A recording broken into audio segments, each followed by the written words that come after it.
Patricia, ayun, ano lang feeling na you broke the record dito sa palaro? Ayun pa. Felt pretty good. I was, parang, ginusto ko talaga mag-record kasi for the past few years, I've been aiming for that and I'm really glad that all my hard work paid off. Saan palaroan naman yun? Last year, it was okay, but I'm sure that this was better than my last year. Since last year I was a bit nagilid, medyo baba yung time ko. Right now I have more control of the game. Better. Ilan taon ka na pala?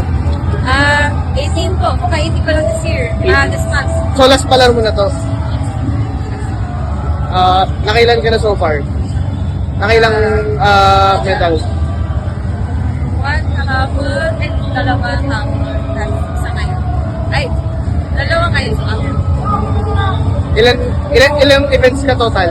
7. 3 pa. Paano ka napunta sa swimming? Originally sa ate ko po, inspiration ko ate ko. Mas nauna po siya sa akin.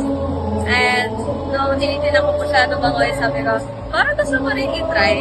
Kaya parang hindi ko na-realize na magiging passion ko pala to.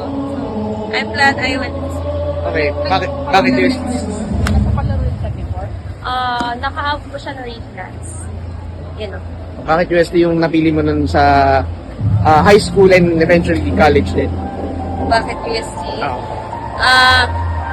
Sila yung una nag-reach out sa akin noong grade 9.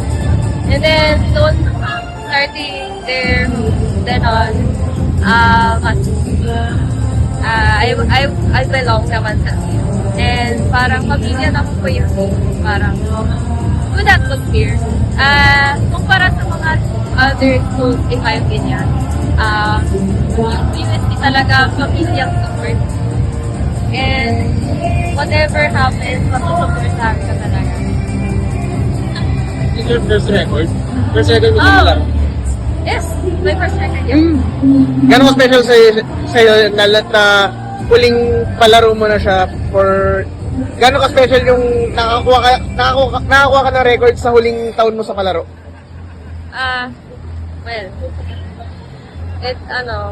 medyo emotional kasi yun nga last year. Yeah, and,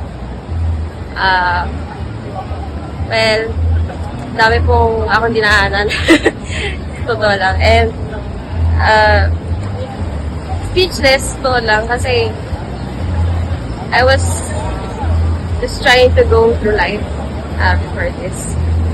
Dami po nangyari the past year. So, ayun nga, I bounced back.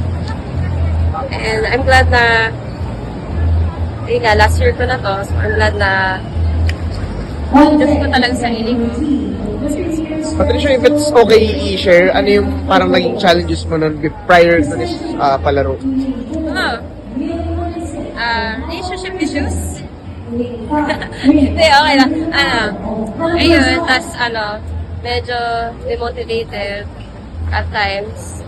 Kasi, parang tagal ko nang nagsiswimming, parang ang hirap naman ginagawa. Yung mga Olympians, parang na ginagawa to, yung mga decades na lumalangoy. And somehow, I pulled through. Nag-push pa rin ako dahil sa mga coaches ko as supporters. Bravo talaga. Worth it naman yun. Worth it.